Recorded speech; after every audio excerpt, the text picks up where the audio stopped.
گود میں آنے والی خوشی آنکھوں کا آنسو بن گئی۔ اسلام آباد میں المناک سانحہ پیمز اسپتال میں بھڑکتی آگ نے جڑواں بچوں سمیت کئی گھرانوں کے چراغ بجھا دیے۔ چلڈرن وارڈ میں آتے زلزلے نے کئی گھرانوں کی خوشیاں بھی خاکستر کر دیں۔ اچانک پھیلنے والی آگ میں لیڈی ڈاکٹر صرف ایک ہی بچے کو بچا پائی۔ پیمز کے زچہ بچہ وارڈ میں 6:45 بجے کے قریب آگ لگی۔ ابتدائی رپورٹ کے مطابق آکسیجن کی مقدار بنانے والا نیبولائزر پھٹا تو آکسیجن نے آگ پکڑ لی۔ آگ نے دیکھتے ہی دیکھتے پورے NICU کو لپیٹ میں لے لیا۔ دھواں پائپ کے ذریعے بچوں کے سانس میں گیا۔ اموات آکسیجن بند ہونے اور جھلسنے سے ہوئی۔ کھڑکیوں کے شیشے توڑ کر ریسکیو اہلکار اندر داخل ہوئے۔ 19 افراد کو ریسکیو کیا گیا۔ 10 خواتین، 7 بچے اور 2 مرد شامل۔ پیمز انتظامیہ نے واقعے کی تحقیقات کے لیے 5 روٹین تحقیقاتی کمیٹی بنا دی۔ پروفیسر عمر فاروق سربراہ مقرر۔ کمیٹی 48 گھنٹے میں رپورٹ تیار کرے گی۔ ماؤں کی گود اجڑی تو باپ کی آنکھوں کا نور چھن گیا۔ گھروں میں خوشیاں منتظر تھیں مگر لاشیں پہنچی۔ سانحہ پیمز اسپتال میں بچوں کو کھونے والے والدین غم سے نڈھال۔ والدین نے اسپتال انتظامیہ پر سوالات اٹھا دیے۔ کہا اسپتال کے دروازے کیوں بند رکھے گئے؟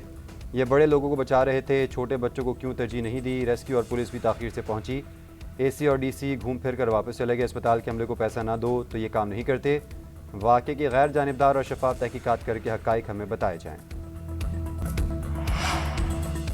پیمز کی نرسری وارڈ میں بھڑکتے شعلوں نے انتظامی بے حسی کو بے نقاب کر ڈالا۔ اسپتال کے حفاظتی اقدامات میں کئی بے ضابطگیوں کی نشاندہی۔ تیسری منزل پر فائر فائٹنگ کا سامان موجود نہ ہونے کا انکشاف۔ فائر بریگیڈ گاڑیاں بروقت پہنچیں مگر اسپتال کے دروازے بند ملے۔ گاڑیوں کے داخلے میں تاخیر ہوئی۔ ریسکیو اہلکاروں نے کھڑکیوں کے شیشے توڑ کر آگ پر قابو پانے کی کوشش کی۔ ایئر کنڈیشنر روم میں کمپریسر 3 دن سے ٹرپ ہوتا رہا۔ ذرائع کے مطابق انتظامیہ کو بھی بار بار نشاندہی کی گئی مگر کوئی توجہ نہ دی گئی۔ کمپریسر میں آگ لگی تو سلنڈر بھی بھڑک اٹھے۔ پرانے سلنڈر کی کثرت بھی آگ کے پھیلاؤ کا باعث بنی۔ الارم سسٹم نے بھی کام نہیں کیا۔ اسپتال کے خارجی دروازے بند رکھے گئے۔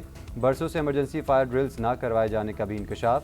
اسپتال انتظامیہ کی غفلت برتنے پر کارروائی۔ رات کی ڈیوٹی پر مامور ٹیکنیکل سٹاف کو معطل کر دیا گیا۔ پیمز اسپتال میں بچوں کی اموات۔ وزیر اعظم شہباز شریف کا متعلقہ افسران پر اظہار برہمی۔ سخت کارروائی کے احکامات دے دیے۔ وفاقی سیکرٹری صحت اسلم غوری کو فوری طور پر معطل کر کے عہدے سے ہٹا دیا۔ اجلاس میں شرکت سے روک دیا۔ تحقیقات کے لیے اعلیٰ سطحی انکوائری کمیٹی تشکیل۔ سابق سیکرٹری داخلہ شاہد خان کمیٹی کے سربراہ مقرر۔ سیکرٹری اسٹیبلشمنٹ نبیل آوان بھی شامل۔ شہباز شریف نے کہا بچوں کے ساتھ اس نوعیت کا واقعہ ناقابل تلافی ہے۔ واقعے کے محرکات کا تفصیلی جائزہ لے کر ذمہ داران کا تعین کیا جائے۔ کمیٹی کے سربراہ شاہد خان کا پیمز کی MCS وارڈ کا دورہ۔ اسپتال انتظامیہ نے سانحے پر بریفنگ کی۔ وزیر صحت مصطفیٰ کمال نے سانحہ پیمز پر اپنے آپ کو احتساب کے لیے پیش کر دیا۔ غفلت کے مرتکب افراد کو قرار واقعی سزا دلانے کا اعلان۔ میڈیا سے گفتگو میں کہا پیمز اسپتال میں بچوں کی موت دلخراش واقعہ ہے۔ کوتاہی کے مرتکب افراد کو نہیں چھوڑیں گے۔ تحقیقات جاری ہیں، ہر چیز سامنے لائیں گے۔ وزیر اعظم نے کچھ موضوعات پر بات کرنے سے روکا ہے۔ پیمز اسپتال آمد پر مصطفیٰ کمال کو سخت سوالات کا سامنا۔ میڈیا کے ساتھ شہری بھی نااہلی پر جواب مانگتے رہے۔ وفاقی وزیر صحت کو گفتگو دوری چھوڑ کر جانا پڑا۔ پیپلز پارٹی کا سانحہ پیمز پر وفاقی وزیر صحت سے استعفے کا مطالبہ۔ پارٹی کے نائب صدر اور سینیٹر شہری رحمان کا پیمز اسپتال کا دورہ۔ سانحہ کا ذکر کرتے ہوئے آبدیدہ ہو گئیں۔ کہا فائر ٹینڈرز میں پانی نہیں تھا، ڈاکٹرز نہیں تھے، گیٹ بند تھے۔ سینٹ میں تحریک التوا جمع کروا دی ہے۔ سیاست کرنے نہیں آئے لیکن ہماری ذمہ داری ہے کہ واقعے پر پوچھا جائے۔ ذمہ دار وزیر کو خود استعفیٰ دینا چاہیے۔ نیر بخاری بولے ایک سیکرٹری کو عہدے سے ہٹانا کافی نہیں۔ وفاقی وزیر صحت سے 2 اسپتال نہیں سنبھل سکے۔ پورے ملک کے اسپتال کیسے سنبھالتے ہیں؟ ایمرجنسی گیٹ بند اور حفاظتی اقدامات نہیں تھے۔ یہ سسٹم ہمیں چلتا نظر نہیں آ رہا۔ صدر مملکت سمیت قومی قیادت کا سانحہ پیمز پر اظہار افسوس۔ لواحقین سے دلی تعزیت اور ہمدردی کا اظہار۔ آصف علی زرداری کا ذمہ داران کا تعین کر کے قانون کے مطابق کارروائی کی ہدایت۔ نائب وزیر اعظم اسحاق ڈار نے کہا کہ وزیر اعظم کے احکامات پر سانحہ کی فوری اور مکمل تحقیقات کروائی جائیں گی۔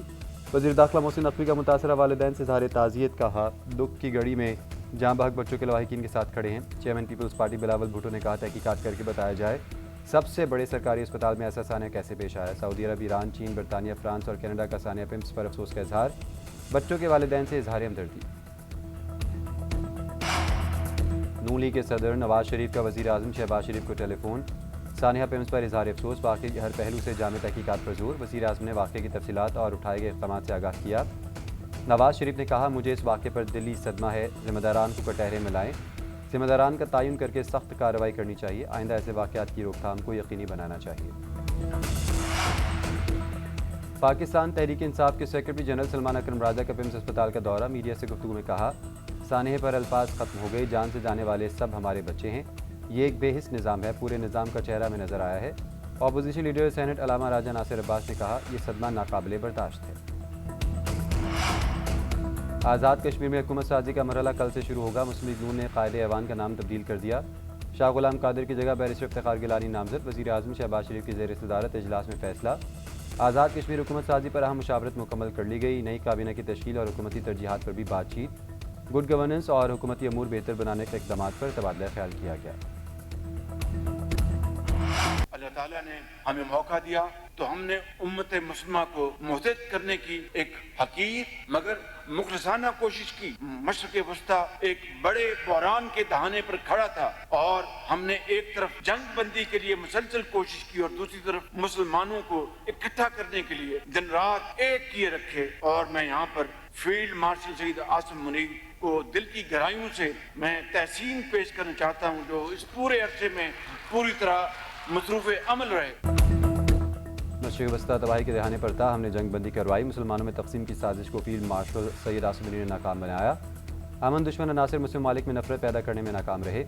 وزیر اعظم شہباز شریف کا قومی سیرت کانفرنس سے خطاب، فیلڈ مارشل عاصم منیر کی امن کے لیے کوششوں کو خراج تحسین پیش کیا۔ ترکی اور سعودی عرب کے ساتھ تعلقات کو سراہا، کہا ترکی اور سعودی عرب نے ہر اچھے برے وقت میں ہمارا ساتھ دیا۔ سعودی ولی عہد شہزادہ محمد بن سلمان پاکستان کے ساتھ آہنی دیوار کی طرح کھڑے ہیں۔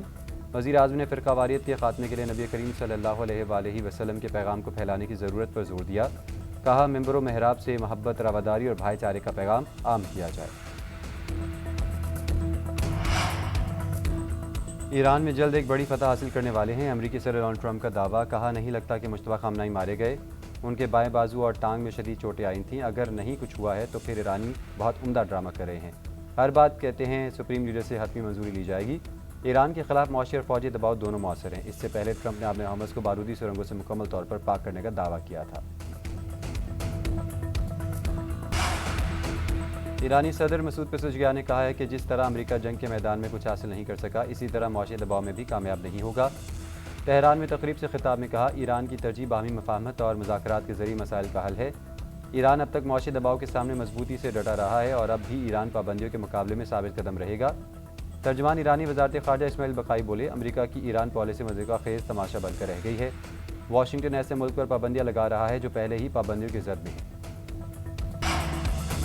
وزیر اعلیٰ پنجاب کا دورہ، چین، شی جیانگ واگیور کمیٹی اور دیگر حکام سے ملاقاتیں۔